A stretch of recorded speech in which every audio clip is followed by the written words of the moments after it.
Hi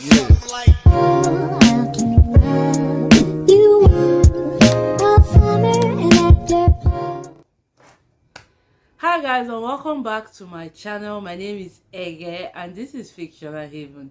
And so today we're going to be in today's video we're going to be talking about books that I want to read in 2022. 10 books I want to read in 2022. A number of books, is just 10, but it's very heavy to hold. So anyway, we're going to just go straight into the video. And also another thing I want you to note is that we're only going to be talking about the books on my physical TBR that I want to read before 2022 is over, and not any other audiobook, ebook. I'm not going to talk about those because this year one of my goals is to finish the books on my physical TBR, and that is doable because I don't have a lot of books. I only have like one shelf, so I believe it's doable. So anyway, let's begin now. First of all, we have the 5th season by N.K. Jemisin. And do I know what this book is about? Honestly, this book, I actually don't know what this book is about. I just know that there's some parts of it is written in like this second person POV, and I've recently realized that I don't really enjoy books from that perspective. But this is one of those books that has Bookstagram, BookTube, every form of BookTube community, or every bookish community that I am a part of. This book has them on chokehold, and I have the 3 books in the trilogy, and I want to read it this year. I want to actually see, like, I already know at this point, I know I have a problem with second person POV, but I still want to read it. I want to see, because there's not one person that I've seen that doesn't like this book, or even if they don't like the book, it's still an objectively good book. Like, they will admit that yes, this book is good, it's just not for them. So I want to see if I like it, and I don't know what this book is about, and I don't want to know what it's about. I want to go into it blind, so we're not going to read the synopsis of this one because I want to go into this book blind, and I want to be surprised. I want to be amazed. I want to be blown off my feet. Is that how they say it? Or be swept off my feet. I shall want to be surprised when I read this. So we're going into this one blind, and I don't know when I'm going to pick it up, but hopefully soon. Hopefully soon. The next we have is The Secret Lives of Baba Shegi's wife. I mean Baba Shegi. Baba Shegi, I beg, I'll say Shegi, nobody should stress me. Baba Shegi's wife. Why? I think this is one of the first books that when I officially joined the book community on Instagram, when I joined it, this book was everywhere. Everybody was reading it, everybody was talking about it. For context, I started in 2020?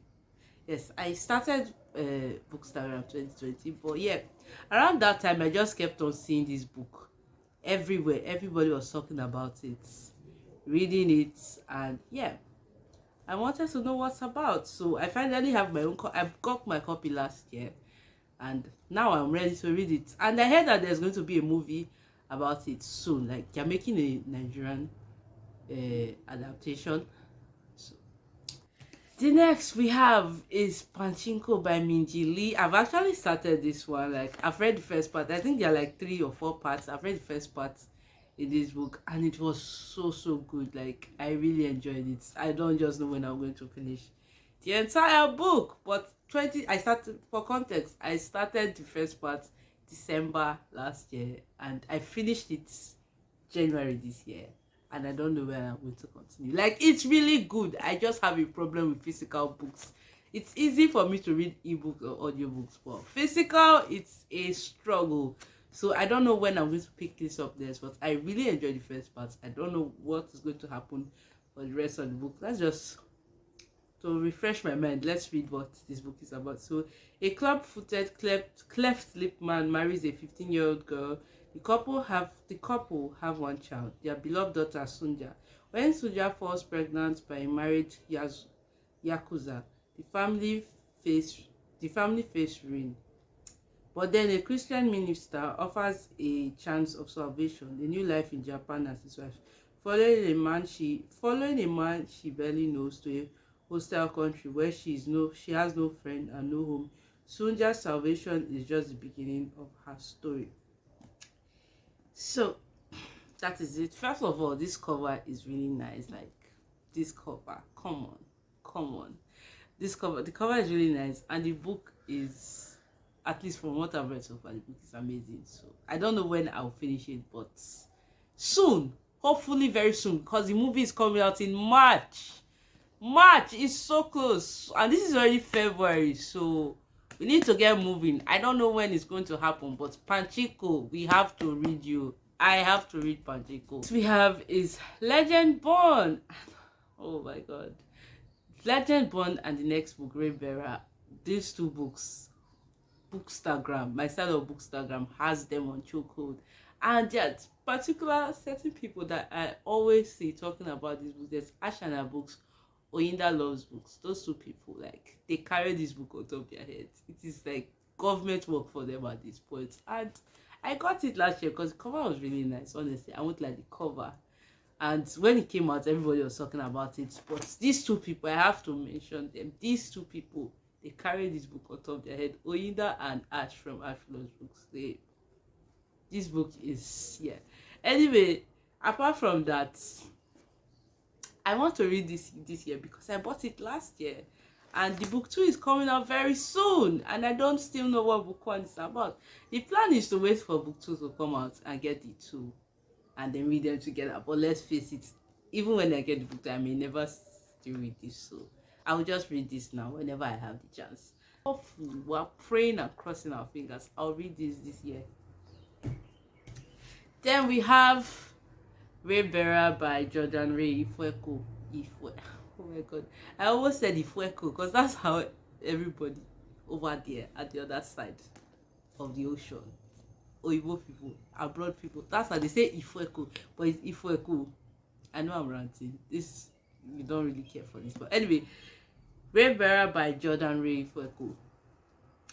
Okay, first of all, I like this cover. I prefer the other one, but this cover is also really nice. The angle might change a bit because I had to stand up for a minute. But anyway, the reason why I was really excited about this book the very first time I saw it, I think in 2020, was because of the author's name, Ifueko. That's like, I believe it's a Benin name. That's, yeah, I feel like in my soul and in my spirit, this is an Edo name. So I was just excited for that. But then kept on seeing this book everywhere, so I bought it anyway. So Tarisai has always longed for the warmth of a family. She was raised in isolation by her mysterious, cunning, and often absent mother, known only as the lady. When Tarisai comes of age, the lady sends her to the capital of the global empire of Arista to be chosen as one of the Crown Prince's Council of 11.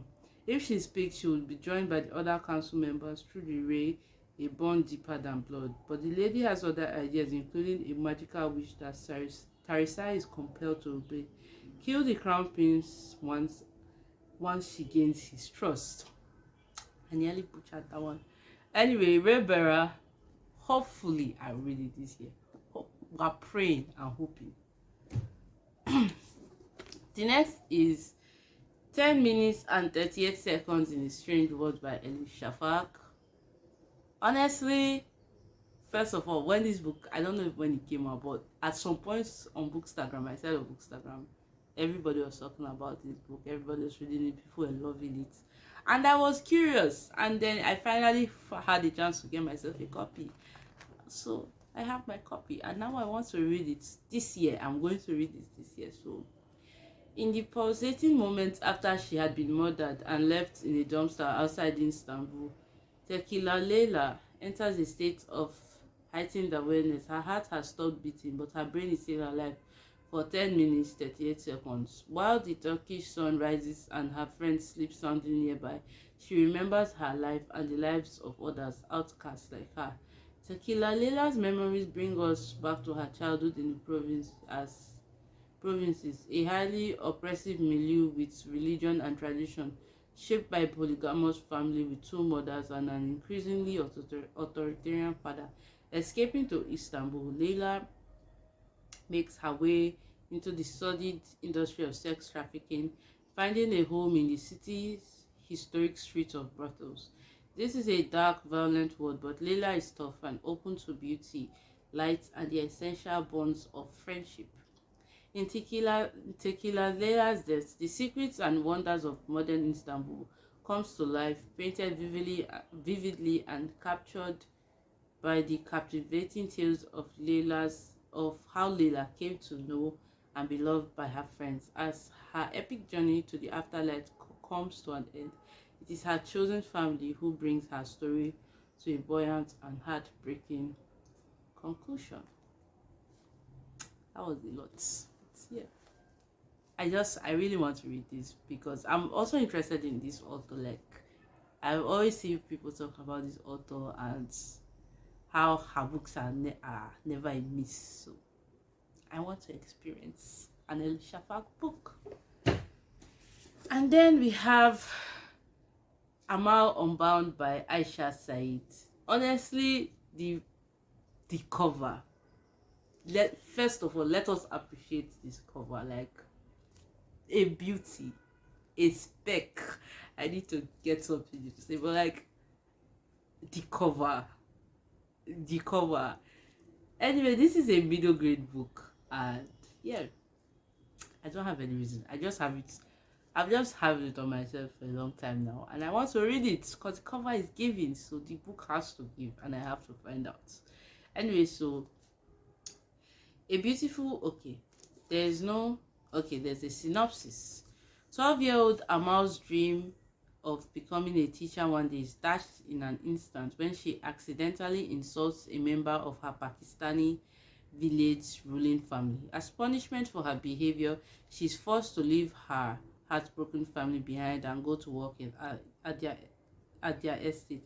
Amal is distraught but has faced setbacks before, so she summons her courage and begins navigating the complex rules of life as a servant, with all its attendant jealousy and pecking order woes. Most troubling, though, is Amal's increasing awareness of the deadly measures the Khan family will go in order to stay in control. It's clear that their hold over her village will never loosen as long as everyone is so afraid to challenge them. So if Amal is to have any chance of ensuring her loved one's safety and winning back her freedom, she must find a way to work with the other servants to make it happen. Anyway, I believe in my soul and in my spirit, but I may be very, very wrong. That this is a middle grade book, and I'm only assuming this based on the age of the protagonist. But I'm assuming this is a middle grade book, and it sounds like it will be a really lovely read. So I really can't wait to read this. And then the next we have is How Beautiful We Were by Imbulo Mboe. I may have butchered that name, so if you know how to pronounce this name, I'm sorry that you had to go through that. Anyway, first of all, again, let us just take a minute to appreciate this cover because it is beautiful. I think I like colorful things a lot, and this cover is very colorful, very beautiful, and it is just there. It is just there for me. Anyway, what is this about? Set in a fictional African village of Kosawa, How Beautiful We Were tells the story of people living in fear amidst environmental degradation wrought by American oil company. Pipeline spills have rendered farmlands infertile. Children are dying from drinking toxic water. Promises of cleanup and financial reparation to the villages are made and ignored by the country's government, led by brazen dictators, exists to serve its own interests only. Left with few choices, the people of Kosawa decide to fight back, but their fight will come at a steep price, one which generation after generation will have to pay from. Told through the perspective of a generation of children and the family of a girl named Tula, How Beautiful We Were is a masterful exploration of what happens when the reckless drive for profit, coupled with the ghost of colonialism, comes up against one community determination to hold onto its ancestral land and a young woman's willingness to sacrifice everything for the sake of her people's freedom. So that's it. Anyway, when this book came out, I actually was seeing it around a lot, but I never really paid attention to it because I didn't want to get spoilers or be influenced by it. But now that I'm actually curious about the book, I want to read it, I can't seem to find reviews anywhere. So I really don't know what the reception of this book was. And I think there was only one. I only saw like the one review, and the person was like, "Oh, it was just okay. It was 3 stars." And I don't know, but I really like the cover, so I'm hoping this book will be worth it, because it's a beautiful cover, and I suffered to get this book. Like, I went through a lot. I went through hell. Okay, I'm being dramatic, not hell. Well, it took some time to finally get this book, but yeah. And then we have The Sex Lives of African Women by Nana Dakoa Sekiyama. Again, I'm sure I butchered this person's name. I'm sorry, please forgive me. But yeah, I started this last year, put it down because, like I said, I have a problem with physical books. I just cannot, I can't do it, honestly. This year shall change. I will change this year. But anyway, The Sex Lives of African Women. So, The Sex Lives of African Women uniquely amplifies individual women from across the African continent and its global diaspora as they speak of their diverse experiences of sex, sexuality, and relationship. I'm going to end there. It's a non-fiction book. And yeah, this book also, when it came out, it was everywhere. I will read it this year, Sha. And then last but not the least, finally we have Ace of Spades by Farida Abike Iyewide. Oh my god, this book. First of all, this cover. I would like to congratulate myself for having money at the right time so that I was able to get this particular book with this cover, because right now I don't think this book, like with this cover, is available in Nigeria. It's the other cover, the paperback, that other cover, and I don't like that cover. I like this cover. So congratulations Eghe for doing that. Anyway, Ace of Spades, I also don't know what this book is about, and I want to go into this one blind. Also Oyinda was a very big influence in my buying this book. Like, I saw it, I saw people talking about it, but I did not want to buy it. But I don't know. Oyinda was just everywhere with this particular book. And yeah, it's Oyinda. So anyway, so far so good. All the reviews I've seen, everybody loves this book, except 1 or 2 people. But majority of people love this book. But if I end up hating this book, I'm going to Oyinda's DM. But anyway, Ace of Spades, I don't know what this is about, and like the 5th season, I want to go into this blind, so we're not reading synopsis. Nope, we're not doing that. I shall know this is supposed to be like a Gossip Girl, but with black people. Yes, like a Gossip Girl type book, but with black people as the main characters. And this young lady right here, apparently she's like a mean girl, but everybody loves her. I really don't know about this young man, but we'll see. I don't want spoilers. I don't want to be affected. I want to go into this book and hopefully love it, but I'm not sure. But yes.